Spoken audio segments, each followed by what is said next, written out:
Assalamualaikum warahmatullahi wabarakatuh. Kami dari kelompok 10 yang beranggotakan saya sendiri Selvi Ulansari dengan NIM 20302035, dan yang kedua ada Muhammad Iza Al-Ghifari dengan NIM 931205318, yang ketiga ada Siti Nurun Nadifa dengan NIM 20302047, dan yang keempat ada Devi Ninasari dengan NIM 20302053. Di sini akan mempresentasikan makalah kami yang berjudul penyelesaian sengketa taflis atau pilot dalam perkara ekonomi syariah. Untuk mengenai penjelasan yang pertama, mengenai pengertian taflis atau pilot akan saya jelaskan, yaitu kata pilot berasal dari bahasa Perancis filet yang berarti kemacetan pembayaran. Dalam bahasa Belanda menggunakan istilah filet, sedang dalam hukum Anglo-Amerika undang-undangnya dikenal dengan Bankruptcy Act. Dalam Kamus Besar Bahasa Indonesia, pilot diartikan dengan bangkrut. Kepilotan adalah keadaan atau kondisi seseorang atau badan hukum yang tidak mampu lagi membayar kewajibannya atau dalam hal utang-utang kepada si piutang. Pilot merupakan suatu keadaan yakni debitur tidak mampu untuk membayar hutang-hutangnya kepada para kreditor. Ketidakmampuan untuk membayar umumnya dikarenakan kesulitan keuangan atas usaha debitur yang telah mengalami kebangkrutan atau kemunduran. Sedangkan kepailitan itu merupakan suatu putusan pengadilan yang mengakibatkan sita umum atas seluruh kekayaan debitur pilot, baik yang telah ada maupun yang akan ada di kemudian hari. Kepailitan merupakan suatu jalan keluar yang bersifat komersial untuk keluar dari persoalan utang piutang yang menghimpit seorang debitur, di mana debitur tersebut sudah tidak mempunyai kemampuan lagi untuk membayar utang-utang tersebut kepada para kreditornya.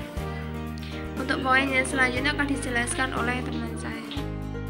Baik, selanjutnya saya akan menjelaskan mengenai kewenangan pengadilan agama dalam sengketa pilot atau taflis.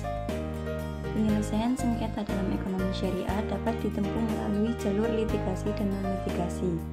Dalam pasal 49 Undang-Undang Nomor 3 Tahun 2006 tentang Peradilan Agama dijelaskan bahwa pengadilan agama bertugas dan berwenang memeriksa, memutus, dan menyelesaikan perkara di tingkat pertama antara orang-orang yang beragama Islam di bidang perkawinan, waris, wasiat, hibah, wakaf, zakat, infak, sedekah, dan ekonomi syariah.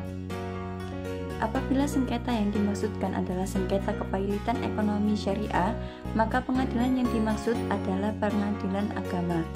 Sebab hal ini sesuai dengan pasal 49 huruf I Undang-Undang Nomor 3 Tahun 2006 tentang Peradilan Agama, yang menyatakan bahwa kewenangan dan tugas pengadilan agama yaitu memeriksa, mengadili, dan menyelesaikan perkara orang-orang yang beragama Islam. Baik, saya akan menjelaskan mengenai poin dasar hukum pilot atau taflis dalam hukum Islam.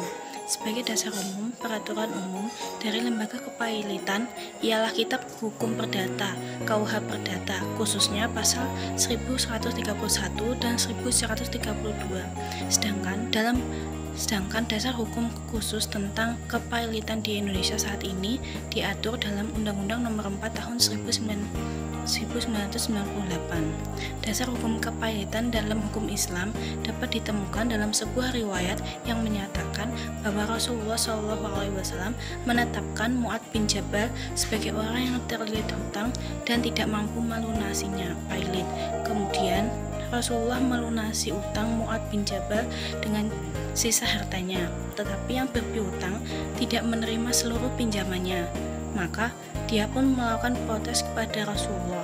Protes itu dijawab oleh Rasulullah dan mengatakan tidak ada yang dapat diberikan kepada kamu selain itu.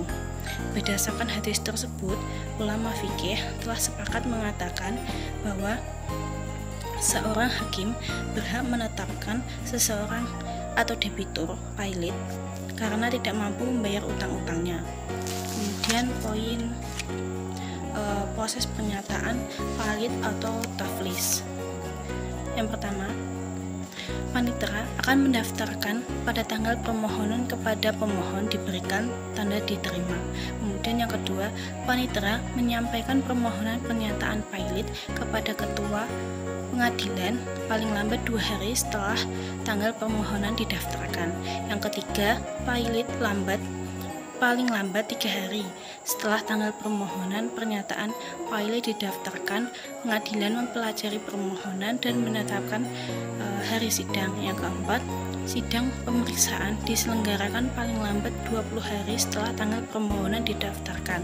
Yang kelima, kemudian atas permohonan debitur dan berdasarkan alasan yang cukup, pengadilan dapat menunda paling lambat 25 hari setelah tanggal permohonan didaftarkan.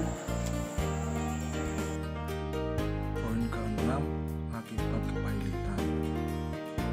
Debitor demi hukum kehilangan haknya untuk menguasai dan mengurus kekayaan yang termasuk dalam harta pailit.